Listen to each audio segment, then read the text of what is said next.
My first royalty check bought me and my nana some pizza. $100 royalty check. So, yeah, called Domino's. I was like, yo, we're on tonight. Thank you, April, for the Domino's. A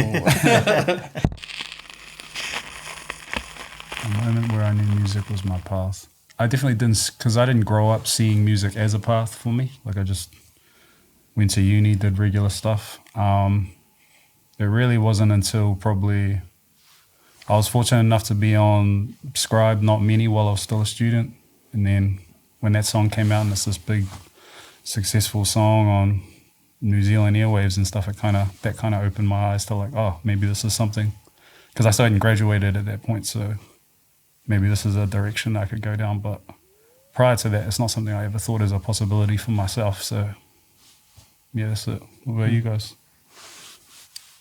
For me, I've had a bit of a different path. Like I didn't come into like music and recording music straight away. I kind of got into music through like performing arts school, and then from that getting into like musical theatre, which was like, I guess my first ever professional gig was doing The Lion King, and that show kind of opened me up to seeing, I guess, the whole world of music, and then actually meeting people who were like cast members in the show who were like dope singers and artists as well. So I was just like, wow, you guys do this and you're like crazy musicians and crazy artists. Like, it was cool. It kind of opened my mind up to like, wow, there's a lot out there like in terms of music and just creatives and artists. And so that encouraged me to go, okay, cool. Well, you know, once I'm done with this contract, I'm gonna try and do like music. I'm gonna try and get into it.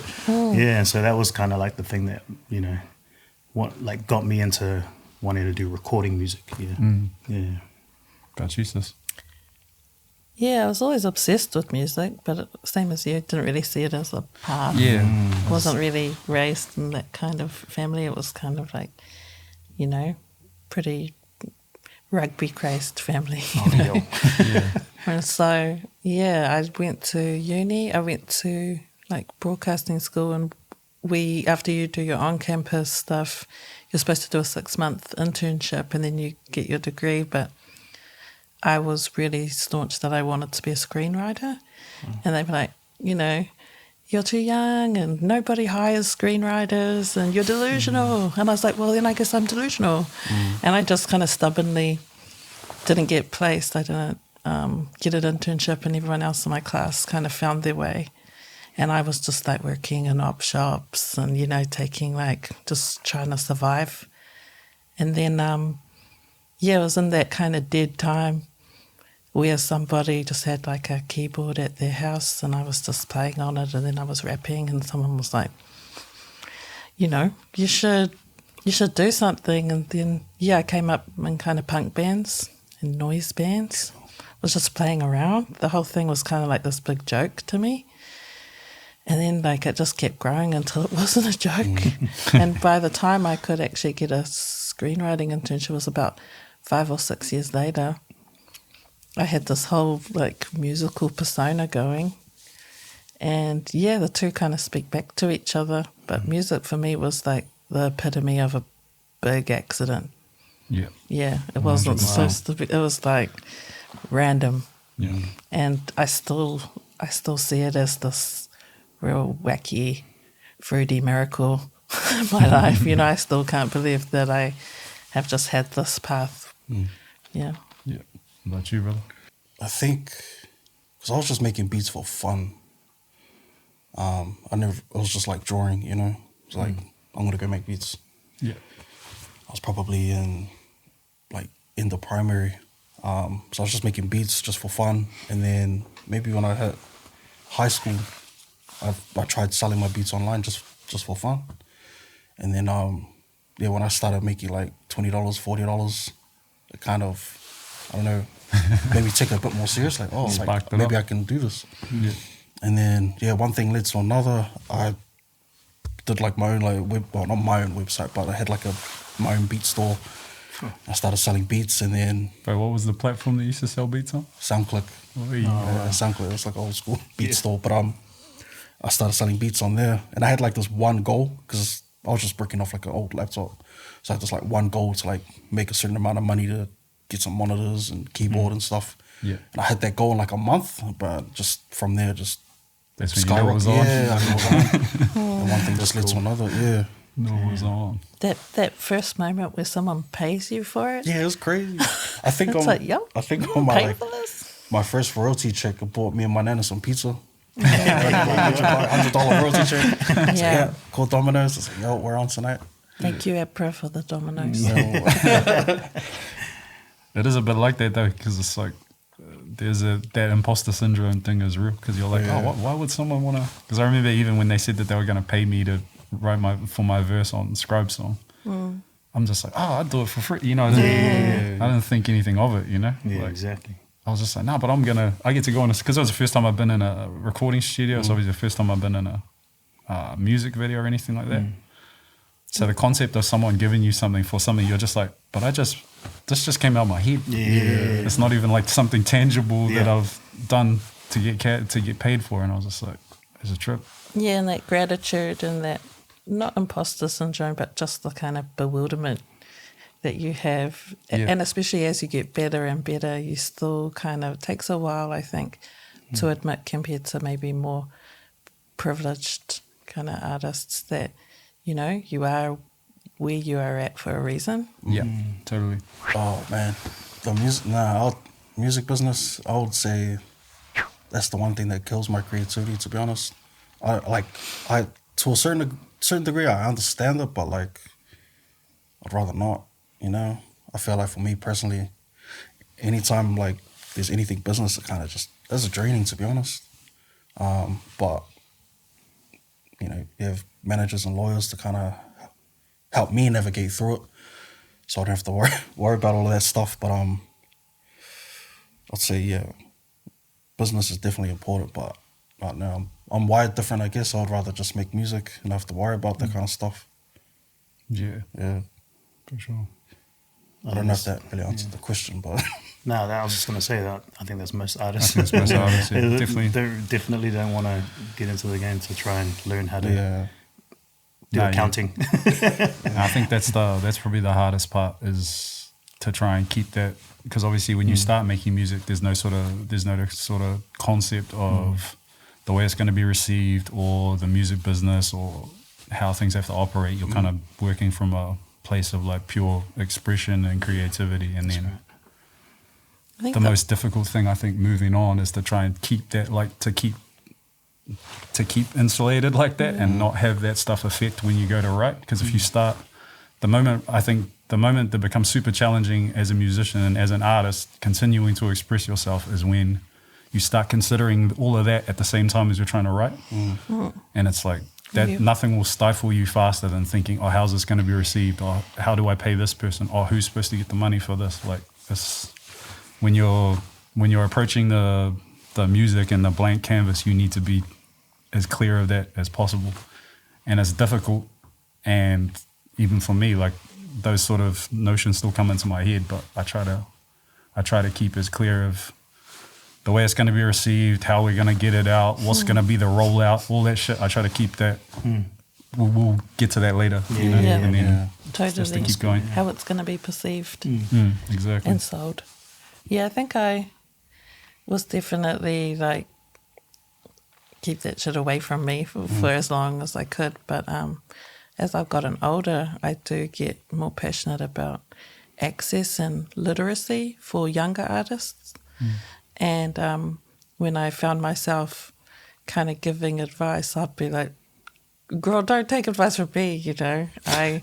But then slowly I was like, actually, this is really crucial information. And a lot of that stuff is gate-kept from artists, especially independent artists who don't have access to, I guess, that kind of protection or a team. And then I started realizing, we do need, I think, more people around musicians who are passionate about not necessarily teaching that knowledge, but at least like protecting musicians from getting exploited or missing out on streams of income. Or I think we definitely need more conversations around what musicians just rightfully deserve that a lot of that info is kind of cloaked and cropped out of you, and it's kind of for a reason sometimes. Yeah, so I increasingly get more curious about that stuff. It doesn't dominate my music making mind, but I do sometimes like to see how the meat is made. Weirdly, with other mediums in writing, I really think I'm doing the same thing, just in a different font. You know, when I was in the studio yesterday, I really, Taniala and I were essentially helping them craft together a story, you know, and it's really about the narrative, and it's really about taking people from an inciting incident, you know, or provocation, and then taking them through the kind of like highs and lows of a revelation. And it was kind of like a rom-com credits country song, but we were having a ball. We were like having the most fun, I think, despite not really having big stakes in the genre, because we got to tell a story in a way that we don't usually get to tell it. So I think actually when I'm ricocheting around those different art forms, I'm doing the same thing every time. I just got a little top hat on over here. I got a baseball cap on over here. You know, it's really just being a nerd and telling a story and trying to resonate with somebody who may have had the same experience. Yeah, and it doesn't matter if it's like screen or a jam or a puka puka. It's like, to me, it's really about, this is how I see the world. You might see it the same way too. Yeah, I mean, I definitely resonate with that. Recently, I did a short film. I was scoring with another bro of ours, Kings, which you guys know. Yeah. And that was real interesting because it was like, where you like to say, like, you know, different hat, but doing the same thing. It was, for me, it was like trying to understand what the story was, and then going through the script, reading it, and then going, okay, cool. Now I've got an understanding of the story. Looking at the visuals, and now I get to like try and serve that, like put the sound and serve the story with the sound, which was really interesting to me and quite challenging as well, because I really felt like I was trying to pull something out of nowhere. You know, like when I'm doing my own stuff or I'm doing something for an artist, it's like there's that bounce off, like, and it's like in real time. Whereas I'm like, with this story, I was just like, okay, how do I figure this out? Like, and during that process, I was like doubting myself. I was like, oh man, this sounds cool, but how do I feel like the audience is going to perceive this? Is this going to be the truest, I guess, sound, or the truest, what do you call it, way to communicate this part of the scene? So for me, it was like, I was just trying to figure that out, and it was like totally putting on a different hat. Like I was like, man, I was looking at Hans Zimmer stuff. I was like looking at everything, like trying to listen to like other people's like movies. But at this, after all of that, it helped me a little bit, but it didn't, because I was like, oh man, I've actually got to really dive into this, you know, and like you know, understand it. And it was a short film, so it was only like 15 minutes long, but still super challenging. But different hat, same thing, but just like for me, bigger challenge. Yeah. But I love it all the same, because like Dave said, I love trying to be as creative as I can. I feel like, you know, doing music in different mediums is like a way for me to stay curious with the music, and to, just to, like, for me, just keep falling in love with it, you know. Yeah. Were you given the whole film, like, or were they giving you like little cuts of the film, so you're having to like kind of judge it out of context? They're like, oh, there's just this scene, you just got this scene, and you're trying to judge it together, or did you just have a whole film? Yeah. No soundtrack, nothing. So it was buzzy. It was like, got given the script. Yeah. Read that, and then they're like, okay, we need because there are music elements in it as well. So like, oh, we need 2 songs. We need a song for this character at this point, and we need a song towards the end. And so you're writing the script. So writing it out of nowhere, like to start it, and then with that, gave tough. It to them, and then I don't know what was going through their minds, but I think that kind of helped them figure out the scenes and how to set it, because the sound of the songs actually helped prompt It gives you an idea how to write. Help prompt them like with that. stuff. And then it came back to us and we're like, oh, damn, this is the visual. So it was kind of like a bit of a back and forward tennis thing, like, yeah. So that was the challenging part. I was like, damn, we've given them something. Now they're giving it to back to us. And then we've got to figure it out from there. But cool process. Yeah, real cool, yeah. I actually believe it was the music supervisor for that film had actually lived in New Zealand at the time when Running was like big on the charts and big on the radio here. So I think he'd heard it, and I got a message from him like after the Hustle movie came out and was like, hey, I'm the music supervisor that put that in. And he's just like, I lived in New Zealand around that time. And he's like, and I always loved the song, and I knew that there was going to be something that I could use it for later. So he's like, I held on to it until I had the right project for it. But it worked out really cool because I think everything, like if I recall correctly, just about all the music in there is like has some tie back to Philadelphia. So it's like the Roots are on there, Meek Mill, Freeway, Beanie Siegel. And my song, obviously, I'm not from Philadelphia, but the artist that we sampled is. And just the fact that they had that in the back of their minds to do that, I thought was really cool. And it was that particular song has been synced in a whole bunch of things, like basically from the time it came out, because it was in like a Madden PlayStation commercial. It was in FIFA 2014. And It's crazy. it's been in numerous movies since then, like a Lowriders movie, and obviously all sorts of commercials and stuff like that. But I don't think, I'd say like FIFA and it being in the Hustle movie, like nothing was kind of, when the Hustle movie came out, because you guys know how this goes, like you might sign a contract for something that gets synced and you won't hear about it. Like it just goes off into the ether, or you hear about, hey, these people are interested in your song. Then on a random Wednesday morning, you get the fright of your life, and it's everywhere. So it was one of those, like I heard about it maybe a year and a half in advance, like, hey, it's going to be, there's this Netflix thing. And then it's, oh, hey, this is this Adam Sandler thing.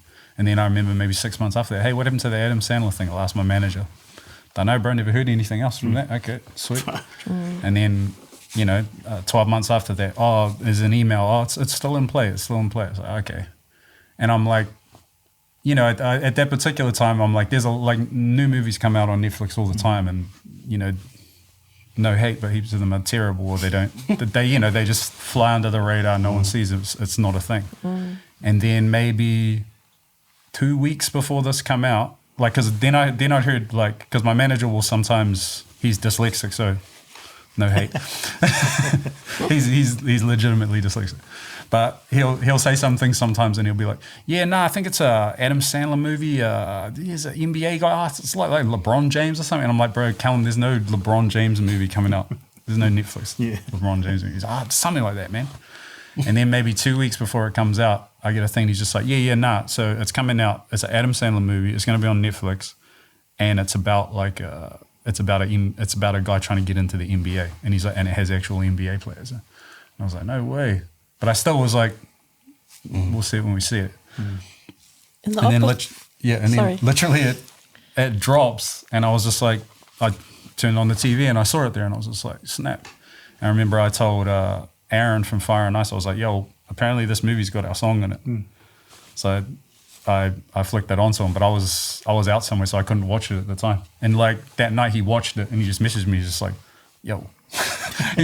He's like, yo, song's in there. He's like, he's like, the movie's mean, and he's just like, bro, the song's featured in there hard, like it's like a main piece. That's dope. And then That's straight away great. my phone started blowing up, and it was like top 10 most Shazam songs in the world, and it was crazy. That's when I was just like, that's the power of a Netflix. That's the power of Netflix being in every country in the world. And also the movie's good. Like the movie's good, and they gave us a really good scene. So yeah, pretty cool. The opposite is true too. Like you can sometimes just get a flurry of emails, pretty much like, we need this in 2 days. You know, you have to agree with it, or we're gonna like move on to someone else. And you've got to get all your like 1,000 signatures, 1,000 different labels are getting contacted, and you're fighting for your life admin wise because like something is, you know, the music supervisors decided last minute that they're in the mood for you, and so it can like it's either like waiting 2 years, going whatever happened to that, or we need that now. Yeah, and in my experience, like none of them have ever been. It's never all, you know, like you think, oh, I've got my business aligned, we're all on the same page, everything's. You think as you move to a more professional level, everything's going to be done. Like, but the amount of times I've done things that people will think, oh, that was like a big thing, and it's just like, yeah, that came out before the paperwork was even done. That happens, like it's real. Yeah, when you're. Regardless of you think as the projects get bigger, you think all the paperwork and everything is done is way more organized, and it's just like, nah, man, life is life. Nope. You know, so you just roll with it. But for every one of those that goes ahead, you didn't hear about the 30 other things that like possibly could have happened that fell off. And I'm sure it's the same when you guys know when you're sending out songs to artists or you think your record is going to get cut by someone and then it doesn't, and so on and so forth. Working with J-Rock, that's I still try to wrap my head around, you know, a lot of my opportunities that have presented themselves. But J-Rock, working with J-Rock was cool. How did that come about? This is like back in like 2011. Because I just remember the song coming out and thinking, how did this happen? Like, what's the plug? What's the story? Bro, so like 2011, 2012, J-Rock tweeted, send beats, and he just had an email. And so like I snatched that email straight away and I was just sending him hella beats. But he never replied. So I was just like, I'm probably sending it to a dead email. Yeah. Sending. And then he emailed me back one day and he's like, yo, my people's gonna hit you. Yeah. I was just like, what's that mean? How many do you reckon you sent him? Hundreds, bro. Really? I just sent but there was one that stuck, so I was like, cool. But it's like, my people's gonna hit you. So I was like, sweet. Then I got maybe an email like a week later from Day Free. And, TD? Yeah. Day Free emailed me, jumped on a phone call. He just told me like the whole, like, this is what we're doing. They're asking about samples and clearing samples. And then I asked them when the song was dropping. And it was like a week after that phone call. So like this whole week, I'm like, this whole week I'm just like trying to like, I don't know.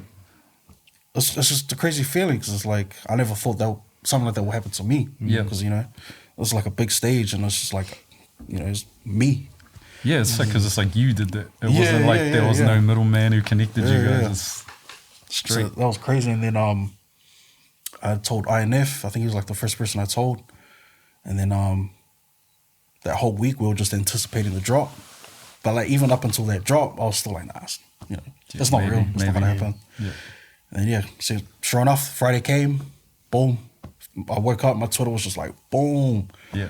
I had like 99 plus notifications, never seen anything like that. I was like, what's going on? It was all like mixtape blogs and all of that. Yeah. I was like, it was crazy. Like the fact they even put my name like on the artwork, the whole thing. Yeah. I was just like, oh yeah. Even still now, I trip about it. But that's amazing. Yeah. And then from there, kind of just started reaching around and started working with other people. And then, I think J-Rock was like probably one of the biggest highlights because that's like what kind of pivoted my career. Because up until then, I was just making beats. Locally. I was just making beats, selling it, and that happened. And then kicked into gear. Yeah, that's when I kind of took it a bit, I wouldn't say a bit more serious, but I kind of, this is what I'm going to do now. Yep. And then I started focusing on that. I kind of jumped the gun a bit. I kind of fucking handed in my resignation. I was like, I made it. Yeah. In my 2 weeks. I'm a star. Nah, that's a true story. Handed in my 2 weeks. Real. That is so real. In my 2 weeks, so I think I was young, but just excited, I guess. Yeah. That my ship is coming. Yeah, I've had that. Jumped the gun. Yeah. Now that I look back at it, it's like I was young, I was excited, I was living in the moment. But I'd say no because, I'm where I am today. Yeah. But yeah, nah, I should have kept working. What are we gonna do? Yeah. Me too, mate. Me too. The chick came later. Me too. Yeah. I wrote some songs, like I made a connection with Sheila E. She's like, I'd love to work with Vince, and I saw some music online. Amazing. This was like years ago, and then Wait, she's what like, year was this when she? This is years ago. This is like when Facebook was big. So like 2014, Crazy. maybe 13. Like, so there was a time where Facebook was just like massive, and at the time, like on social media, like on Facebook, I would post like covers just to kind of like put stuff out there, Yeah. And anyway, she emailed, and my wife sent her email back saying, "Oh yeah, oh awesome, yeah, that'll be great. Can you just send us some of your like links and music, like what you've done, like your career and like this and that." And then I didn't see the email, but then she sent back. She was just so like good about it. She's like, "Oh yeah, I just wrote a book. I was on tour of Prince." I'm like, I was like, "Did you send this email to her?" You embarrassed me. Yeah, so we were just like cracking up. We're like, Sheila E, incredible. Yeah. So it was buzzy. So anyway, ended up flying over there and just like riding with her, which was buzzy. All my drummer mates were like, "What are you doing? Like, how are you in this room with the?" What did she ever? Did she just get a studio for you guys and you were there, or she ever set up at home? Well, she is, yeah. Like, I mean, she's done very well. So, like, turn up to the house and like, she's got full like setup studio and yeah, we just got writing, and then it's only recently, like this year, had a couple of songs that were on the album that got nominated for a Grammy this year, which was really cool. Yeah, and it's now currently nominated for like Latin Grammys because she entered into the Latin Grammys this year. So it's dope. Like, but it takes like that process took a long time. So I wrote with another guy named Fran, and him and I, we just were writing songs, and I just said to her, "Look, we've got these ideas, like try and be ahead of it a little bit."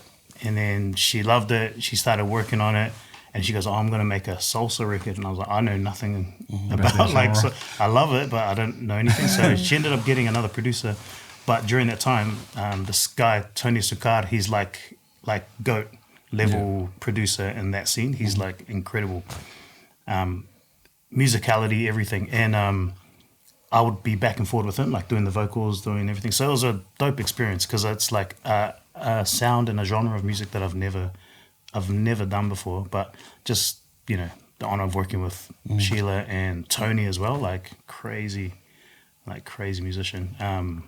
Was cool, and then to see it like kind of get honored as well was awesome. So definitely a music highlight. Yeah, So cool. super dope. Yeah.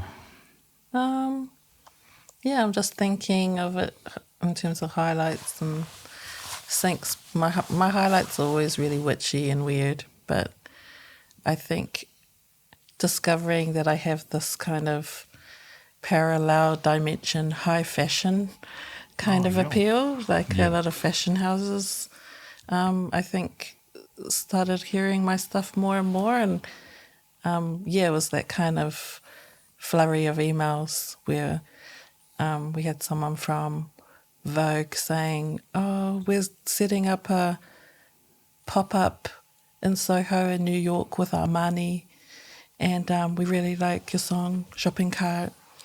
And I was like, in my tiny apartment on K Road, being like, right. And it was like a really cool campaign starring like Laura Heria from like Spider-Man. And it was this like big, kind of high fashion moment. And I went to Singapore like kind of a year later, and they were blasting that song in the Armani store.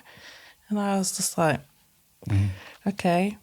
And then it kind of happened again recently where it was used by Hermes to close their Paris catwalk show, And I'm always like, period. I'm always like, okay, and so I do have this other kind of thing that I don't really think about, but it's like a lot of catwalk and fashion house stuff, and it can be the deep cuts that I threw away. The Hermes one was like one that I was I did in 2014. I recorded it in my bedroom, my vocals on it, and it just, I think those kinds of things, they like the deep cuts, you know, or they like the weirdo kind of stuff, the less discovered stuff. So I've had like, a handful of things like that, and it's always, it's a stark contrast to a lot of the other things and that I kind of value and where I align my music, but it's always like a very nice surprise. You know, kia ora for that Armani. Yeah, kia ora, happy accidents. Is it like when you had that song, did you like almost like nah, like or? It happened so quickly that I kind of, I was a little bit like, sure, sounds good. Did you say Vogue? Okay, well, whatever, you know, but by the time it came out, I was like, wow. Yeah, it was just a flurry. So cool. And just, I like working in that kind of fashion capacity. I think it's really cool. Yeah, because I feel like sometimes there's those beats or those songs that you just go, nah, it's not. And then it's so it just lives in your own ears, and then when someone else hears it, they go, hey, this is, you know. Have you had a beat like that? Yeah.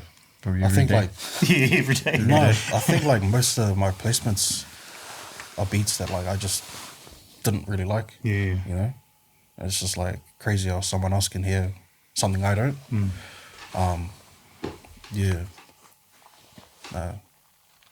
I think like, I don't know, I have a weird process when it comes to like basing like my own music or judging my own music, you know, because most of the stuff I make like 10 beats, but only like one of them are good, you know what I mean? But I'll play it to someone else and they like something else that I don't even like, and then it ends up, you know, being someone's song, or, you know, so it's cool that I've got like just beats on the side that I guess people can use that I won't, you know.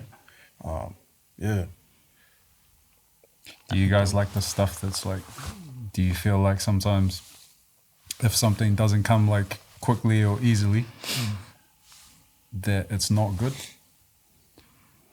You know, like I was asking some of the other people the other day, and I was like, you know, you obviously, and you always watch videos with artists, and they talk about, oh yeah, I did this song in 10, you know, when they're talking about their most successful song, I did the song in 10 minutes, you know.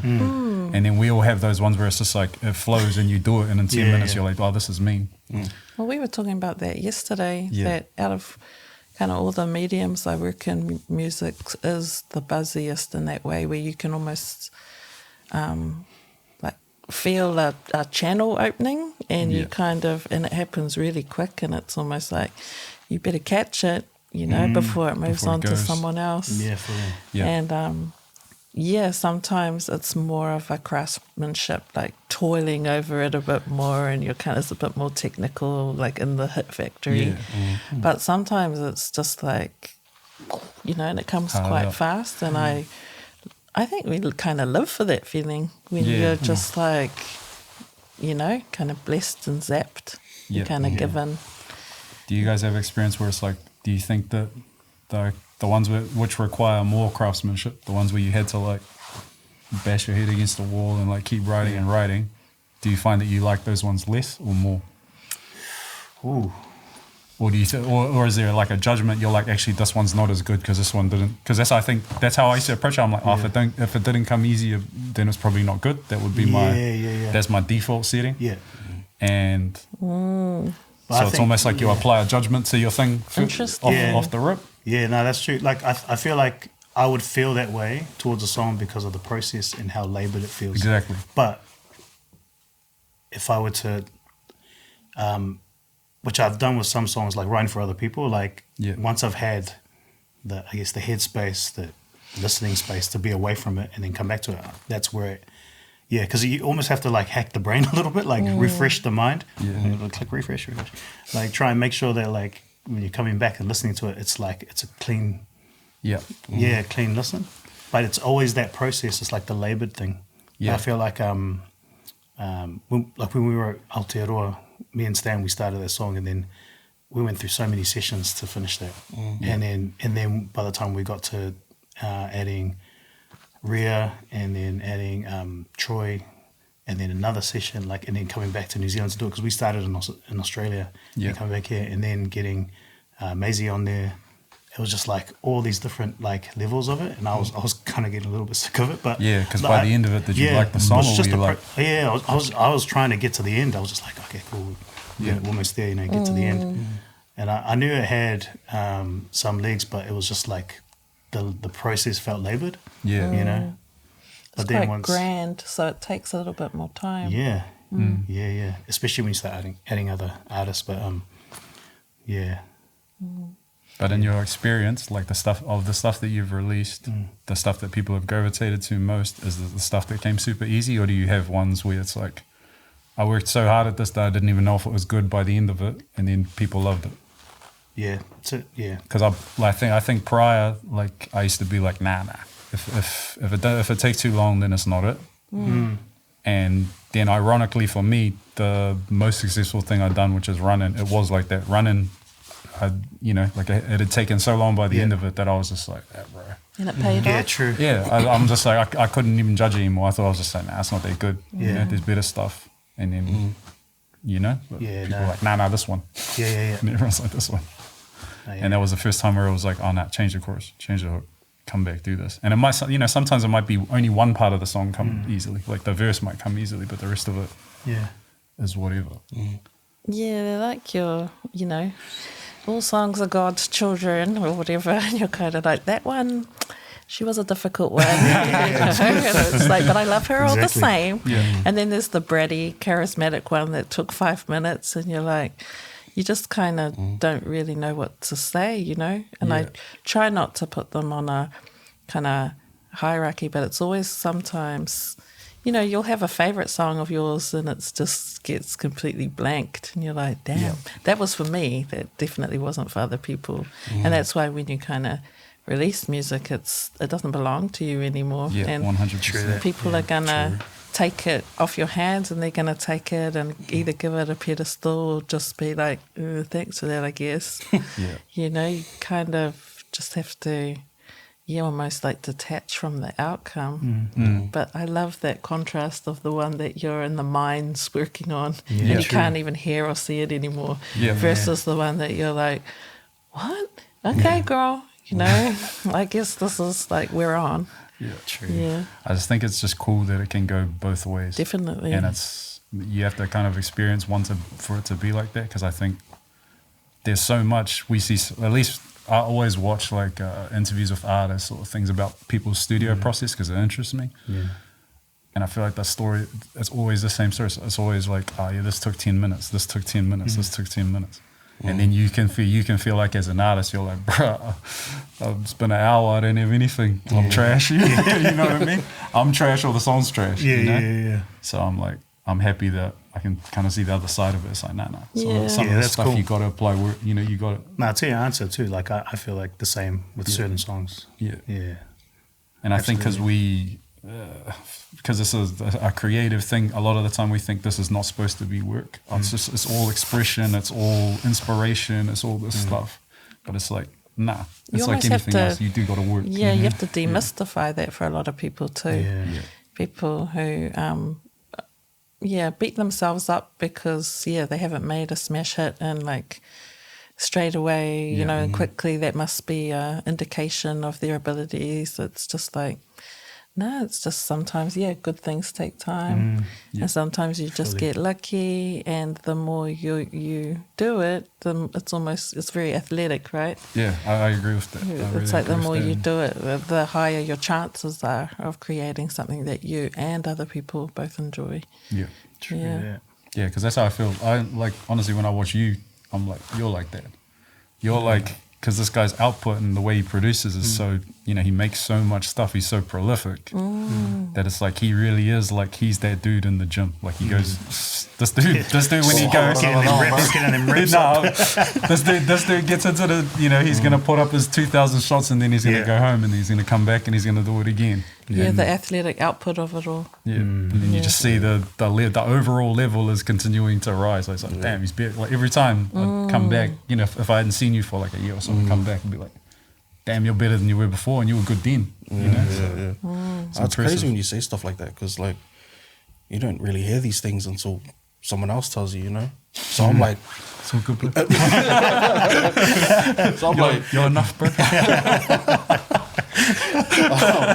like, just, I don't know, always in my head a lot about music and stuff, you know? Yeah. Yeah. Like, because I had, like, a long hiatus, like, recently. Yeah. Just focusing on my life and my daughter. Just didn't really bother trying to make anything. Like, Yeah. I'll sit down and, like, you know, play something, but it just... Yeah, I was real surprised to hear that because I knew you was just like, this dude is a studio rat. Like he's just, he's on the beats. He's on the beats every day. So I was really surprised to hear that. Yeah, no, so I didn't want to, like, force anything. Yeah. So it's like, I'll try and make something. If nothing happens, I'll just go back to living life. Yeah, 100. Yeah. I need a hiatus though. I think we all do. Yeah. I really need big, profound breaks from music in order to, I think, maintain a good relationship with it. Yeah. Oh, yeah, 100%. Yeah, and to actually, when I return to it, it's like I've got all these things that I have to kind of, you know, say and get out and different ideas. And also it's like you have output errors and then you have input errors, you know, where it's like if you've really kind of like pushed out a lot of material, you do have to kind of go and like digest and take in like a lot of art and, Yeah, I you know, agree. I like agree. collect and like, live your life. Yeah. Deal to like other things, so then you can kind of collect your thoughts, and then when you come back, I usually find when I return to the coalface of it, I'm better for it. Yeah, that's Yeah. No, I think taking a hiatus is, like, important. It's like, I don't want to get personal, but, like, having my daughter made me realize a lot that I didn't have growing up. So it's kind of made me put more focus on my kid, you know? And so it's like trying to balance music and my kid. Like, sometimes, like, even being here, I feel bad that I'm not with her, you know what I mean? But, you know, it's just trying to find that balance. And I don't know, I think it was kind of good I had that hiatus so I can just go back and reevaluate almost, or just rethink, like, what am I doing? Why am I doing it, you know? Yeah, and then you'll have like something really profound to say. Yeah. You know, because you've had this whole other experience outside the music, and then the music served. You know, they talk to each other. Yeah. Yeah, because I think burnout on music is it's a real thing. Oh yeah. Yeah. Yeah, and we talked about it with other kind of people, part of these hubs, you know, people like when it becomes your job and it's big business, you know, you start to kill off the impulse of why you got into it in the first place. And you have to really watch that tension. You know, you have to make sure that, well, as you are kind of ascending and working like at the ambitious levels that you wanted to, that you're not kind of clobbering Yeah. you know, that connection or that sense of play. Yeah. I think, I loved working with Moana yesterday because they're kind of like at this really exciting new, like burgeoning part of their journey.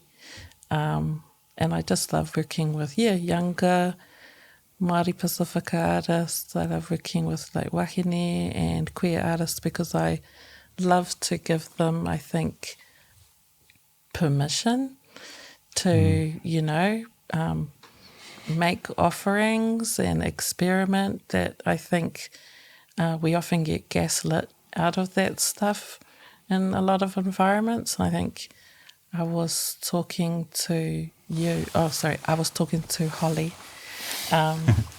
yesterday about how we're socialised from a really young age to be like people pleasing and kind of like keep the peace and to centre other people's kind of voices. And I think when you get into like, marginalised voices and communities, they're even more reluctant to kind of speak their mind and share their ideas. And I love to create space and create, I think, opportunities for those kinds of artists to not only be creative but to be delusional. You know, it's like it's your time. Like you are entitled to create however you like. Like when we are in this process, we're in an alternative reality. You know, we're not confined by all of the social things that kind of and obstacles that we face out in the real world. Like I think when you're creating, your world building, and you can do whatever you want. So if we're in the lab together, like, this is your world, you know, what do you want to say if you're not confined by all these things? Who would you be if you weren't restricted in that way? Music's a great way to kind of depict something. It's a great way to, like, show the possibilities. It's like, for me, it doesn't have to be like a big political track. It can be, you know, it can be ignorant, it can be like pop-tastic. But I think it's about, the possibility where a world where you're the main character and you don't have to make constant compromises. With music, I guess the main barrier was just really just the whole proving thing, I guess, you know. My first connection to the music industry was through my cousin. And she's a actress and a radio host, Tuila, and she heard my music, and she kind of gave me the opportunity of, like, you know, we'll play this on New FM, and like, oh, cool, yeah, you know, get the music played, and that was cool. But I guess from then on, it was just continually trying to, show these guys that I can, you know, have that long term, you know, like, and keep writing music and keep showing them, like, you know, this is what I'm doing. But Was it ever was it tough? Because did some people see, like, oh, now you're a musical theatre guy, you shouldn't make this type of music? Like, was that hard? Like, to kind of transition? There was a little bit of that, but not many people knew that was where I kind of came from as well. Yeah. Until I got to a level where, you know, like, I met Pete, and then, but he was quite cool because he kind of just didn't look at any of that, you know. Yeah. But I guess the main barrier for me was probably myself, really. It's just, like, you know, getting in my own way in that sense too, because I kind of put music up, and, like, during those days it was like MySpace was like the biggest thing for me, and you know, if I saw that it was there and it wasn't doing anything, I'd be like, oh, okay, cool, well, you know, maybe we'll just try another way, or, you know. So just I was the kind of person that would try different avenues and different ways to kind of get my music out. And if I wasn't playing the music to somebody or putting it on MySpace or trying to hand a CD out, I was trying to, like, perform it. Yeah. And I guess for me the barrier was probably me, you know. Like, I just, you know, kind of had a bit of a moment where I was like, okay, maybe it's not going to happen, but ended up getting introduced to Pete, and that was kind of like the chance. Like, there was a moment and a chance where I was like, okay, cool, I've got to show this guy, you know, like, that I can write, you know, because I guess this part of the industry is like, you know, you got to show that you can create and write and make music, and that was like the breaking point for me in getting into the industry. Yeah, what about you guys? Barriers? You just needed the YG tweet. I mean, the J-Rock tweeter. You just need the J-Rock tweet. No, I'm trying to think of my barriers. I think, honestly, I'd say I've created more of a barrier myself as I progressed. Yeah. Whereas when I first started, there was no ceilings, you know. You know, sky's the limit. I didn't think anything could stop me from what I wanted, you know. Yeah. But I don't know, it's kind of like reverse. And, like, now I'm, like, getting older. It's just like, now I'm just building this wall up slowly, you know. As time goes by, I feel like I'm stunting my own growth sometimes when it comes to music, you know. Like, I feel like I'm missing out on opportunities because I'm not, like, jumping in as much as I should. Because you care. Yeah, it's like I'm trying to, because I guess it just comes down to, like, who I am as an artist, as a producer. It's like trying to, like, now that I'm older, I'm trying to, like, look after this image a bit better.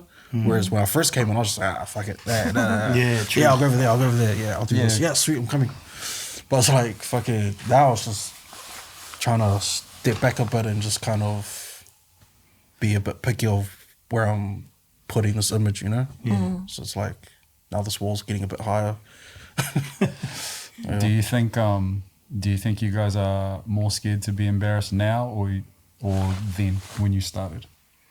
Because sometimes they, like, say, like, if there was someone who done out that tweet, would you go send them 100 beats now?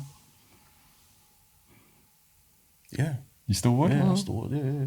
That's cool. Yeah. No, that's good.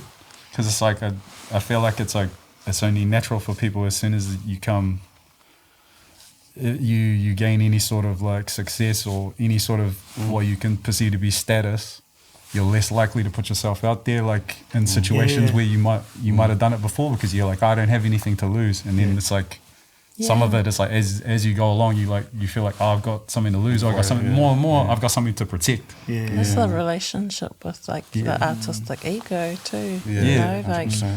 I think you kind of have to. I was the same. Like I would be making, you know, wildly unpopular, unlistened to mixtapes every 5 minutes when I started, you know, out, and it was so fun, and I loved the process. And over the years, you do say, oh, it should be out at the end of next year, maybe, you know, and it can be a little bit like everything's just, like stuck in honey a little bit, and it feels a bit slower, but it is because you're more discerning and you know about that power of your work, and you care a bit more.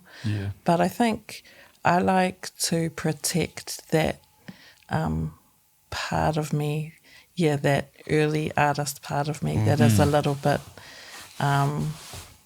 and I think that's why I love working with all kinds of artists, especially younger artists, because you still can tap into why we do it and why we started doing it, and it can kind of, I mean, get your head out of your ass, you know, like it's not brain surgery.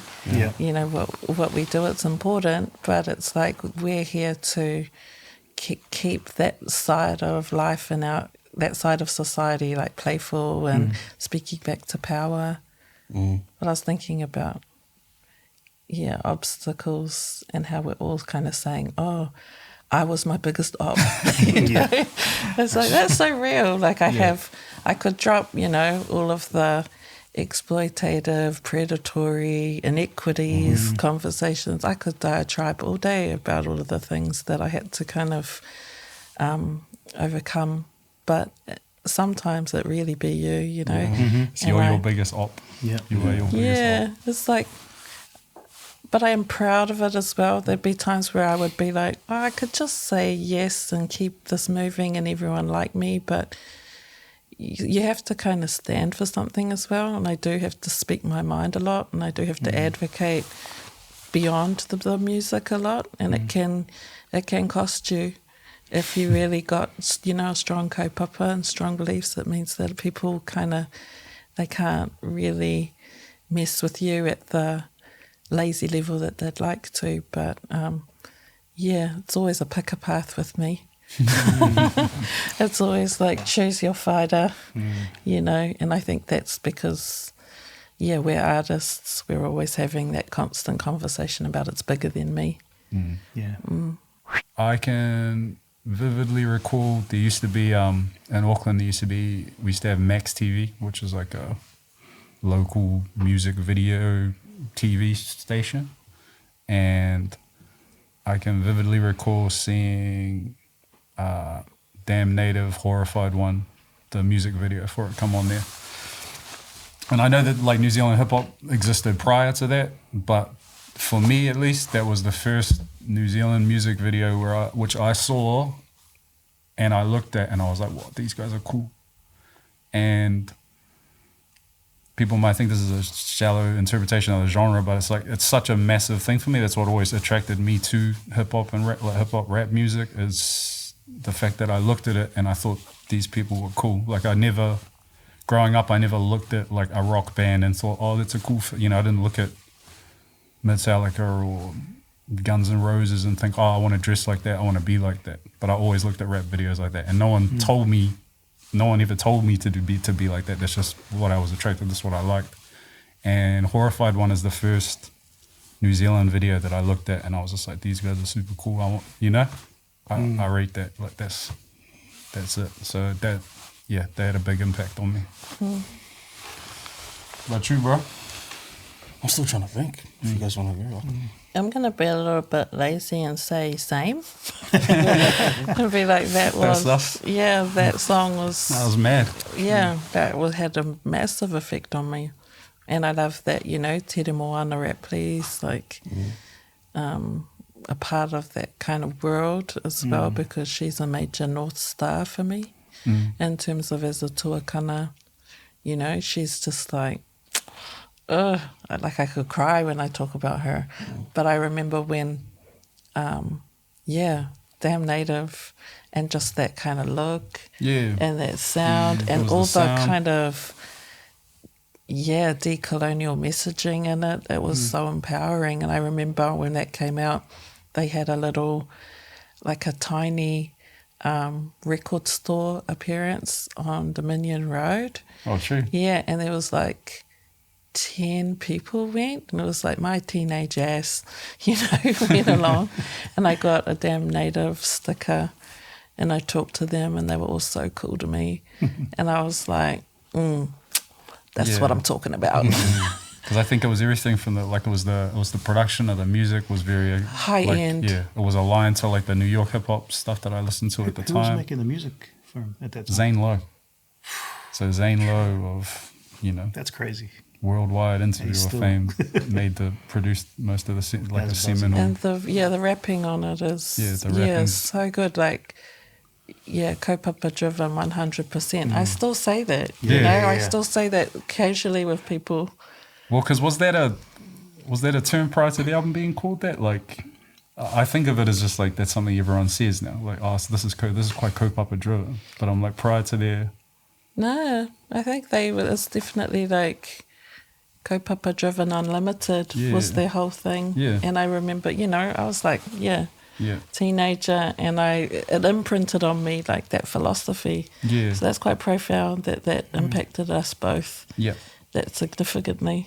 And so it's probably that, and I remember there was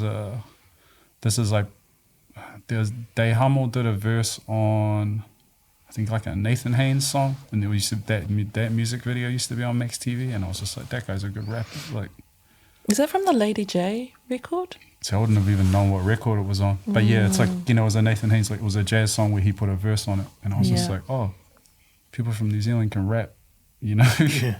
Yeah. Yeah, and it's just funny how something like that can like speak to you. You're like, oh yeah, just down to the whole aesthetic of it. What about you? True. Just trying to think. I guess as a youngster, I had a time where I moved to Aussie as a kid, Yeah, and it was how bizarre that was. Like, so here in New Zealand, then I moved over to Aussie, Period. and then it just went big, and I was like, wait.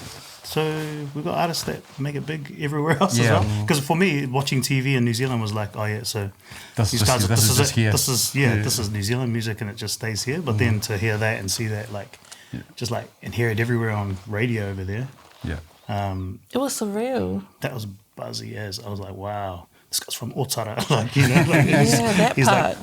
like, exactly, like killing it. So for me, that like hearing that, and then there's always been like, man, there's so many moments. Like I remember when I first moved to Sydney as an adult and seeing Scribe's album, like first aisle in Virgin Records on George Street in Sydney, like the biggest music store. Yeah. And just packed full of people going to get it, and then like even at night, just cars going past and playing Not Many. Yeah. It was just like the buzziest thing for me. So that was just like, wow, we're doing this. Like New Zealand music is like, yeah. I loved how, like, in the video, the OMC video, it's like so LA coded, but it's such a parody, and it's so, it was just so, like, left field. Like, everything about it was kind of like, I still haven't figured it out to this day. Yeah. Like, it's like, because it's the fact that it's called How Bizarre, and it's like, you watch the video and you're like, it is bizarre. yeah, It's and bizarre. Like, it is. all those, Like, what made him just be like, oh, I'm just going to dress like this today. Yeah. I'm going to make a song. Because it's like, what genre is the song? You can't even, it's genreless, right? Yeah.